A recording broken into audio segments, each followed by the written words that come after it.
Y'all. Hope y'all have had a wonderful week. I've had a very busy one myself, but ready to restart and get ready for the next week. So, in life, in this world, in the West, we don't have any more of a blueprint or a guide of any kind, it seems, for what it means to be a man. And like everyone's wondering, they're so confused, especially in this generation, in this age where we're like, what's it mean? Like, what's my purpose? What's my job? What am I supposed to do? Who am I supposed to be? What makes me me? There's seems to be like absolutely no guidance in today's world. And that's because we're looking to the world for it. So I've been coming up with this list, this ideas, and it's going to take me a while to really get this thing down. But I'm coming up with this idea, this criteria, it's like some framework and guidance on, what's this criteria that you need to reach or at least strive for in some capacity to be able to reach, being a man. Because in today's world, it says, you're 18 years old, now you're a man. It's like I sure as shit was not a man when I was 18, 19, or 20. I was I was just horrible. I was just I was dumb, I was ignorant, I was weak, I was scared, I had no self-control, I had nothing going on in my life or in my mind. And it was so I was by no means a man of any sort. And unless you want to call it pathetic and weak, I was that for a good bit of my life. So I've been thinking about this idea of what is a good framework and at least something to get us guided. Because in some cultures, some religions, they say that you become a man when you hit like whatever it is, 13 or 15 years of age. Uh, there's some uh, there's some different cultures, and what was I thinking of? There's like this one African tribe that I remember reading about that they would take their sons out and they would take them out on their 13th birthday and they would go survive in the wilderness. The dad would take the son, they'd go survive in the wilderness for I think I want to say it was like 2 weeks or something like that. But they taught them, the dads had to sit there and teach the sons how to hunt, how to fish, how to build a house, how to plant a field. They had this like list, this criteria of if you can survive in the wilderness, if you can do these things, then when we go home, then you can build your own house, then you can, find your own mate, you can build your own support system and life system, you can hunt your own food, you can take care of yourself. And that was like that's an example. And we don't have that in today's world anymore. We just say you're 18, that means you can legally move out or run away or do whatever. So of all the different ideas that I have here, I wanted to focus on pretty much just one today because there's so much that goes into it. So I just want to throw out the ideas on that. So of the many. Let's just for today, it's just going with the fruit of the spirit. I mean, there's several. The fruit of the spirit is love, joy, peace, patience, kindness, goodness, faithfulness, gentleness, and self-control. That's Galatians 5:22, 23. So whenever we break down into those individually and we start thinking about what does each one of those mean and how can I live my life by that? 'Cause, how can I adopt that mindset, belief, that way of life? How can I transform myself into living by that? So it's a very interesting and complicated thought process and way that you have to you have to sit down and actually ask yourself, what are these things? What do they really mean? And can I do them? And so this is just one of, again, I have like 15 right now, different things. But I figured, we'd start off with I would say a one of the most important is, and again, in my limited perspective as of right now, is, I thought the fruit of the spirit because it hits several different areas that everyone struggles with, and we should all be proficient in, to my own personal belief. So I just want to go through a couple of these different things. So Aristotle says excellence is never an accident, it is always a result of high intention, sincere effort, and intelligent execution. Brennan Manning says the deepest desire of our hearts is for the union with God. God created us for union with himself. This is the original purpose of our lives. David O. McKay says, I never make a decision without asking myself, how will I explain this to the Savior when I meet him? Heard that one recently, and I was like, ooh, that's an interesting one. Joshua 1:9. Have I not commanded you, be strong and courageous? Do not be terrified nor dismayed, for the Lord your God is with you wherever you go. Proverbs 16:3.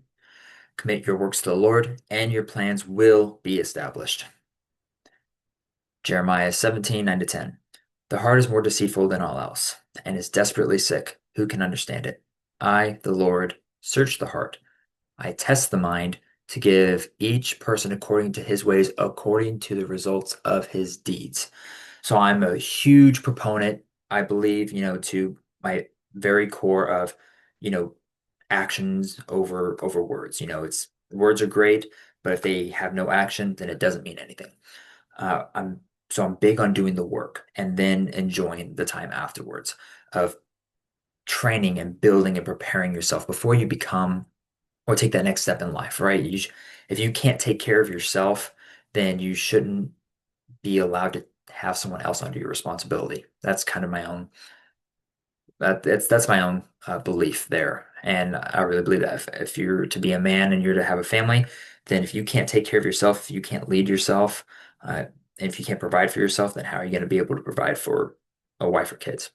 So I believe in, building yourself up into learning and becoming who you're supposed to be, finding out what your path and purpose and joys, hobbies, all these things are. Find out who you are, get yourself to a good place in life, which is very hard to say the least in today's world because we're all distracted with social media and video games and TV and we've fallen into all these weaknesses of of alcohol, drugs, porn, sex, all this crap in the world. And and it's again, it's an addiction for a reason. So it's incredibly hard to get out of those and to find something good. So this is my idea for this video today of, what are these, the fruit of the spirit, not fruits, it's just singular. What is the fruit of the spirit? It's got all these aspects to it. What is each one of these? What does it mean to love? Obviously, we know God is love. We know that he says to love your enemies. He says to love your neighbors, yourself. So he talks a lot about love being the fact that he is the essence of love. What does joy mean? What does peace mean? What does patience mean? Kindness, about so on and so forth. And again, I like the last one of self-control because I'm like, that's the most relatable to any of us. If we can have self-control, then we can have the others. And love is a hard one to get to. And that's why it's like, it's the most important, obviously. But if we have the self-control, I believe that will lead us to being able to have the love and to have all these other aspects. And I've done this in a previous video when I made it like 2 hours long. So, but so this was kind of my idea today, and I just wanted to like get that framework, that idea of, hey, we don't have any kind of a blueprint guideline of anything. It just says 18 years old and you're good. And that's not true. It wasn't true for me. I've never met a person in my life that's ever said, yeah, that helped me out in life when I just had to wait till I was 18. Even though our prefrontal cortex is developed over 25, which makes our decisions. It really helps with that. So what is it that we can do? How is it that we can train ourselves? How is it that we can develop ourselves into becoming the better version, the best version of ourselves on a daily basis? How can we strive for more, striving for the excellence? And that's, as Aristotle said, it's not an accident. It's a result of intention, of sincere effort, actually putting in the work and being willing to find out, okay, I have this problem. How can I fix it? Okay, I don't know how to do this. How can I learn how to do it? I'm not at this point of where I want to be. How can I get there? I don't have that relationship with God. What do I have to do to get there? So I kind of like this being like its own thing. Because again, this could go on for hours and hours of just talking and just thinking about what this could be.